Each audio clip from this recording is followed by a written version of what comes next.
Okay, so today I'm going to show you how to change the recoil on a STHL Ms 194T. Basically what happened was the spring along with the internals totally snapped on this thing.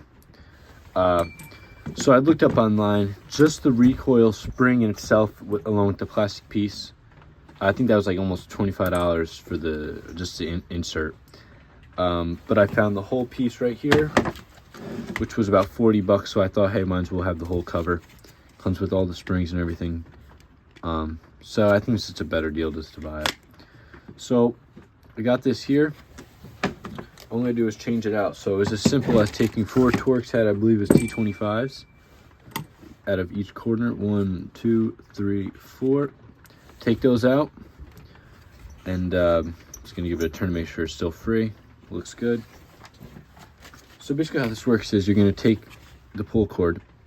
Once it gets tension against that spring, it's gonna pop this lever out, and that lever is gonna catch in the grooves here and actually turn the engine. So here it is. This is my first fit. Sometimes these aftermarket parts won't fit exactly, so I'm gonna see how this goes.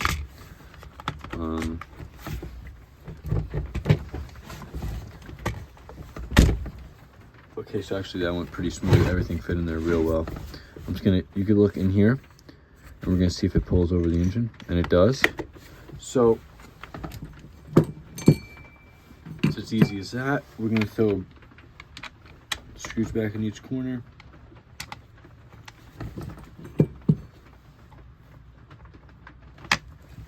Three and 4. And you really shouldn't be doing this, but I'm gonna use an impact just to start it up. Nice and easy.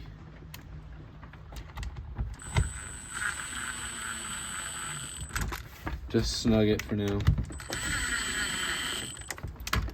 And then snug this one.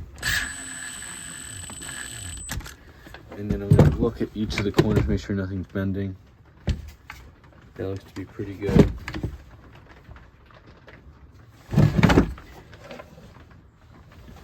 Okay. It's still pulling, so I'm just gonna snug it down the rest.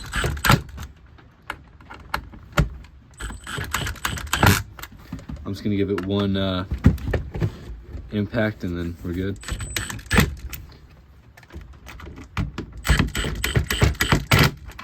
That was 2, but I think it should suffice. Here's the old pull cord. Get it out. I can clean up the saw. Throw all these parts away.